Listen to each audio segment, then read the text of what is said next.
कहानी की शुरुआत में एक हाई स्कूल दिखाते हैं जहां पर एलिस नाम की एक लड़की है। यहाँ पर दिखाया जाता है कि ये स्कूल कैथोलिक स्कूल है जो कि बहुत ज़्यादा स्ट्रिक्ट है। इस स्कूल में अगर लड़के बेल्ट नहीं लगाते हैं तो उन्हें इस पर सज़ा दी जाती है। लड़कियां अगर अपनी स्कर्ट को बहुत ज़्यादा छोटा रखती हैं तो इस पर भी उन्हें सज़ा दी जाती है। यहाँ बहुत ज़्यादा स्ट्रिक्टनेस है। वो बताते हैं कि लड़के और लड़की को कब इंटीमेट होना चाहिए। वो कहते हैं कि जब तक की शादी नहीं हुई है तब तक आपस में इंटीमेट नहीं होना चाहिए। शादी होने के बाद ही इंटीमेशन होना चाहिए। अगर कोई ऐसा शादी के पहले करता है तो ऐसे में उसको पाप लगता है और उसे वो पाप की सज़ा भुगतनी ही पड़ती है। थोड़ी देर में क्लास ख़त्म होती है और एलिस क्लास से बाहर आती है। यहाँ पर वो अपनी फ्रेंड लौरा से मिलती है। वो उसकी बेस्ट फ्रेंड है। लौरा बोलती है एलिस से कि यहाँ पर तो ऐसा बताते हैं कि इंटीमेट होना पाप है, जो कि पूरी तरीके से गलत है। मैं इन लोगों की बात को बिल्कुल भी यकीन नहीं मानती। भला क्या टाइटैनिक में जो किसिंग सीन दिखाए गए हैं उन्हें देखना भी पाप है? इस पर एलिस बोलती है नहीं। लौरा बोलती है कि क्या मास्टरबेशन भी पाप है? एलिस बोलती है नहीं, बिल्कुल भी नहीं, मुझे नहीं लगता कि ये सब पाप है। इसके बाद ये दोनों अपने अपने घर चले जाते हैं। एलिस को फिर उसके बाद घर पे दिखाया जाता है। एलिस यहाँ पर घर पे अकेली है इस समय, क्योंकि उसके मम्मी पापा बाहर काम करने गए हैं। उसका कोई भाई बहन नहीं है, वो अकेले ही है। जब वो बोर होती है तो कंप्यूटर पर बैठ जाती है, चैट करने लगती है। इसी बीच में रैंडम उसे एक मैसेज आता है जिसमें पॉपअप होता है और उसमें दिखाता है कि एक आदमी ने अपनी और अपनी वाइफ की इंटीमेट वाली फ़ोटो भेज दी है, जिसे एलिस देखती है पर तुरंत अपना मुंह वहाँ से हटा लेती है। वो उसे देखना नहीं चाहती थी बट फिर देखती है और इसके बाद उस आदमी को उसे मैसेज आता है। वो पूछता है कि तुम कहाँ से हो। फिर वो एलिस से पूछता है कि तुम अपना नाम बता सकती हो। एलिस उसमें अपना नाम गलत बताती है। इसके बाद फिर वो आदमी पूछता है कि तुम मुझे क्या अपनी कोई पिक भेज सकती हो। एलिस इस पर अपनी पिक नहीं भेजती है पर अपने फ्रेंड की पिक उसे भेज देती है।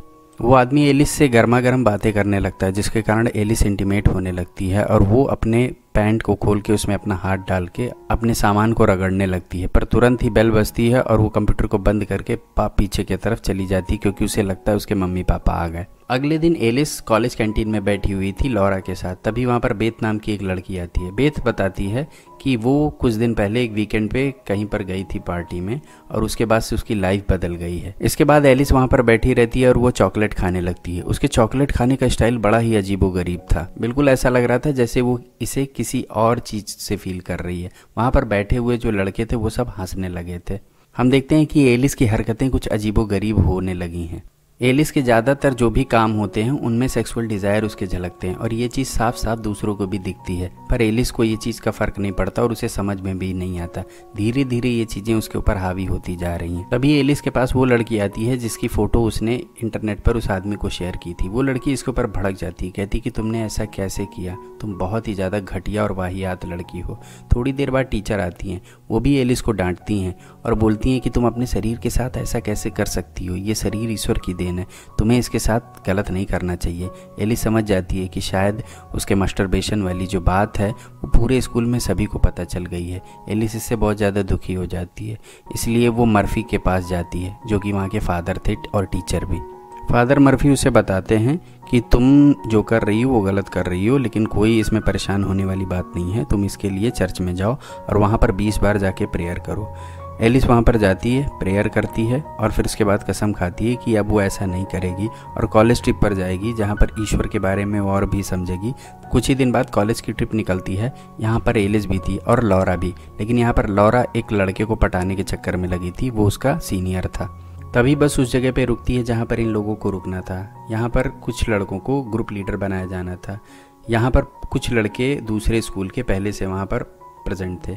इन्हीं में से एक लड़का था क्रिस। क्रिस को जब एलिस देखती है तो वो पूरी तरीके से उसके पीछे पागल हो जाती है, उसको छूकर महसूस करने लगती है। इसके बाद ये लोग अपने अपने कैंप में जाने लगते हैं। यहाँ पर एलिस के पास लीना नाम की एक लड़की आती है। ये लड़की यहाँ की दरअसल इंचार्ज थी। वो एलिस के पास आती है और कहती है कि तुम अपना मोबाइल, अपनी जो भी इंपॉर्टेंट चीज़ें हैं वो सारी मुझे दे दो, क्योंकि मैं नहीं चाहती हूँ यहाँ पर तुम्हारे दिमाग के साथ डिस्ट्रैक्शन हो। लेकिन एलिस अपने मोबाइल को छिपा लेती है और कहती है मेरे पास मोबाइल नहीं है। अब इसके बाद सभी को हॉल में इकट्ठा किया जाता है और ग्रुप में बांट दिया जाता है। जिस ग्रुप में एलिस थी उस ग्रुप का जो लीडर था वो क्रिस था। इस बात से एलिस बहुत ज़्यादा खुश होती है। तभी वहाँ पर मर्फी आते हैं जो कि फादर थे। फादर मर्फी बोलते हैं कि अगले 4 दिन तुम्हारे लिए बहुत ज़्यादा खास होने वाले हैं, क्योंकि यहाँ पर जो भी एक्टिविटीज़ होंगी वो सब तुम्हारे आगे वाले भविष्य के लिए तुम्हारे फ़ायदा करेंगी।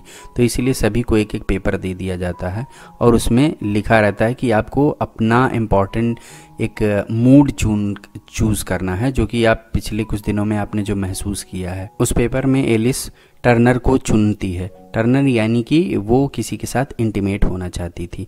इस चीज़ को चुन लेने के बाद फिर उसके दिमाग में आता है कि अगर मैंने इसको चुना तो ऐसी कंडीशन में ये लोग मुझे दोबारा डांटेंगे, तो इसलिए वो उस लिखे हुए को जो राउंड किए रहती है उसे मिटाने लगती है, पर वो मिटता नहीं है, तो इसलिए उसे काट देती है और काट के सबमिट कर देती है। तभी हम पोडियम पर देखते हैं लीना आती है। लीना बोलती है कि इस जगह में ज़रूर कुछ विशेष बात है, ज़रूर कुछ जादुई शक्तियाँ हैं, जो भी कह लें, क्योंकि पहले मुझे ये लगता था कि मेरे मम्मी पापा मेरी बहन को ही प्यार करते, मुझे नहीं करते, पर यहाँ आने के बाद मुझे फील आने लगा कि नहीं, मेरे मम्मी पापा मुझे भी प्यार करते हैं। ये बातें सुनकर एलिस को बहुत अच्छा लगने लगता है। एलिस कमरे में मोबाइल पे गेम खेल रही थी, पर फिर उसे याद आता है कि नहीं, मुझे मोबाइल को वाइब्रेशन मोड में डाल देना चाहिए। फिर वो उसे वाइब्रेशन मोड पे डाल देती है, पर तभी उस पर वाइब्रेट होने लगता है और इसी से वो प्लेजर पाने लगती है। फिर सामने वो क्रॉस देखती है तो उसे लगता है कि मुझे ऐसा नहीं करना चाहिए, और इसके बाद वो ऐसा नहीं करती है। नेक्स्ट डे हम मॉर्निंग में देखते हैं कि कैंप के साथ सभी लोग ट्रैकिंग पर जा रहे हैं। यहाँ पर एलिस जानबूझकर अपने पैर में चोट का बहाना कर लेती है ताकि वो क्रिस के नज़दीक आ सके। क्रिस उसे गोद में उठा लेता है। ये चीज़ देखकर एलिस को बहुत अच्छा लगता है। इसके बाद एलिस अपने कमरे में जाती है। वहाँ पर मोबाइल उसका वाइब्रेट हो रहा था, पर तभी लीना आ जाती है। लीना उसे बोलती है कि सभी को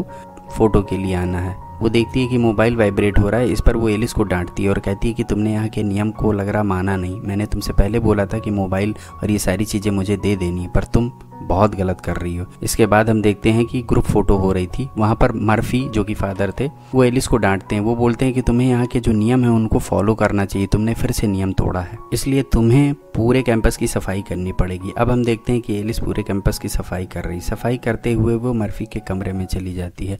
यहाँ पर कंप्यूटर रखा रहता है। वो कंप्यूटर पर बैठकर फिर चैट करने लगती है। तभी वो एक लड़के से पूछती है कि हवस क्या है, और इसके बाद खटखट की आवाज़ होती है। वो तुरंत पलटती है, देखती है और भाग जाती है वहाँ से। फिर उसको लीना मिलती है। लीना उससे कहती है, देख रही हूँ कि तुम्हारे अंदर बहुत ज़्यादा हवस है। थोड़ी देर बाद फादर मर्फी सबको इकट्ठा करता है और गुस्से में बहुत ज़्यादा था। वो कहता है कि मेरे कंप्यूटर का किसी ने इस्तेमाल किया है।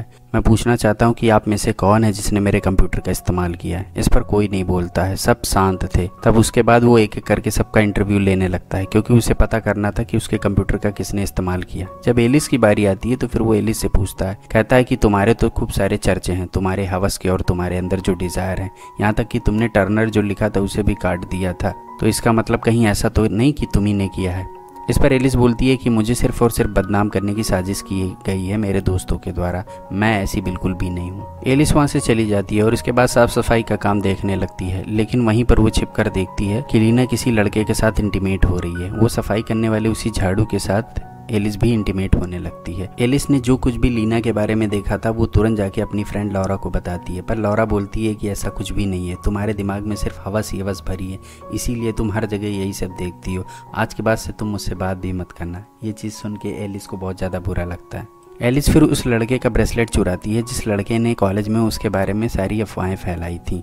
वो उसके ब्रेसलेट को ले जाके फादर मर्फी के कंप्यूटर के बगल में रख देती है और फिर उसके बाद वहाँ छिप जाती है, पर तभी वहाँ पर आवाज़ें आने लगती हैं। वो छिपकर देखने लगती है। एलिस देखती है कि फादर मर्फी कंप्यूटर पर गंदी गंदी फोटोज़ देखकर हस्तमैथुन कर रहे हैं। वो ये देखकर चौंक जाती है और उसके बाद वहाँ से भागने लगती है। बाहर जाती है तो वहाँ पर उसे क्रिस दिखता है। क्रिस को देखती है और फिर उसके बाद उसके पास चली जाती है और उसे किस करने लगती है, उसके साथ इंटीमेट होने लगती है। लेकिन तभी क्रिस उससे दूर हट जाता है और कहता है कि शायद हम लोग गलत कर रहे हैं। वो लोग एक दूसरे से अलग हो जाते हैं। अगले सीन में हम देखते हैं कि रात में सभी लोग बोनफायर कर रहे हैं, सब मस्ती कर रहे हैं, लेकिन एलिस अपनी दुनिया में खोई हुई। एलिस को यहाँ पर बिल्कुल भी अच्छा नहीं लग रहा था, इसलिए वो वहाँ से निकल जाती है रोड की तरफ और वहाँ से जाके वो बार में पहुँच जाती है। यहाँ पर वो एक औरत से मिलती है जिसका नाम है जेना। जेना उसे अपनी लाइफ के बारे में बताना शुरू करती है। जेना उसे बताती है कि वो भी कैथोलिक थी, लेकिन फिर बाद में उसने ये सब छोड़ दिया क्योंकि उसे हर चीज़ के लिए डराया जाता था। ये करोगे तो भगवान ऐसा करेंगे, ये करोगे तो ऐसा गॉड कर देंगे तुम्हारे साथ, इसलिए वो इन सब चीज़ों से तंग आ चुकी थी। इन सारी जेना की बातों से एलिस भी अपने आप को रिलेट कर पा रही थी। एलिस भी उसे बताती है कि उसने फिल्म में टाइटैनिक में हीरो हीरोइन को इंटीमेट होते देखा था और इस चीज़ के लिए उसे डांट मिली थी स्कूल में। एलिस बोलती है कि हर आदमी का अपना सीक्रेट होता है, सब अपने सीक्रेट को छिपाते हैं, लेकिन कुछ लोग ऐसे होते हैं जो सीक्रेट छिपाने में माहिर होते हैं और कुछ लोगों के सीक्रेट बाहर आ जाते हैं। जिनके बाहर आ जाते हैं उन्हें लोग भला बुरा कहते हैं, जैसे मेरे साथ हो रहा है। जेना इस पर थोड़ा सा मुस्कुराती है और इसके बाद एलिस को कहती है कि चलो मैं तुम्हें वहाँ छोड़ देती हूँ जहाँ पर कैंपिंग हो रही है। साथ ही साथ जेना एलिस को ये भी बोलती है कि तुम्हें इस स्कूल को छोड़ देना चाहिए, तुम्हें इस शहर से दूर कहीं पर जाकर किसी दूसरे स्कूल को ज्वाइन करना चाहिए। एलिस कैंप में वापस लौट जाती है। अगले दिन मॉर्निंग में हम देखते हैं कि उस लड़के को जिसका ब्रेसलेट एलिस ने रखा था वो पकड़ लिया जाता है। उसको मर्फी अपने पास बुलाते हैं। इधर लॉरा एलिस से माफ़ी मांगती है कि वो उसके बारे में जो भी कुछ गलत सोच रही थी उसके लिए उसे माफ़ कर दे, क्योंकि लॉरा को ये लगता था कि एलिस ने ही गंदी गंदी चैट की है मर्फी के कंप्यूटर से। इसके बाद वहाँ पर मर्फी आते हैं। वो बोलते हैं कि आप लोगों के जो भी कुछ एक्सपीरियंस रहे हैं वो आप यहाँ पर पोडियम पे आके शेयर करो। इसके बाद वो लड़का आता है जिसका ब्रेसलेट एलिस ने रखा था। वो लड़का आता है और कहता है कि मुझे माफ़ कर दीजिए क्योंकि मैंने ही मर्फी के कंप्यूटर से गंदी गंदी चैट की थी। एलिस इस पर सोच में पड़ जाती है कि आखिर में ये ऐसा क्यों कह रहा है जबकि चैट तो मैंने की थी। पर फिर वो सोचती है कि शायद ये इस चीज़ का प्रायश्चित कर रहा है, क्योंकि इसे पता है कि इसने एलिस की झूठी अफवाहें फैलाई थी चारों तरफ। अब एलिस को बुलाया जाता है पोडियम पर। एलिस आती है और कहती है कि मुझे पता है यहाँ पर सभी के अपने अपने सीक्रेट हैं, लेकिन हर कोई अपने सीक्रेट को छिपा रहा है और यहाँ पर दिखा रहा है कि वो नियमों का पालन कर रहे हैं। ये चीज़ कह के वो वहाँ से चली जाती है और फिर हम देखते हैं कि वो अपने घर पे आ जाती है। यहाँ कंप्यूटर पर बैठकर वो कई सारे कॉलेजेस को सर्च कर रही है। अगले दिन फिर वो कॉलेज जाती है और वहाँ पर उसे क्रिस मिलता है। क्रिस काफ़ी ज़्यादा संकोच और परेशान होने लगता है, पर एलिस उसे समझाती है, कहती हमारे बीच में जो भी कुछ हुआ था उसे भूल जाओ, हम फ्रेंड हैं और बहुत अच्छे फ्रेंड हैं। क्रिस भी इस बात से काफ़ी ज़्यादा खुश होता है। इसके बाद एलिस मर्फी के पास आती है, के सामने कुछ कन्फेस करना चाहती हूँ। वो बोलते हैं बताओ।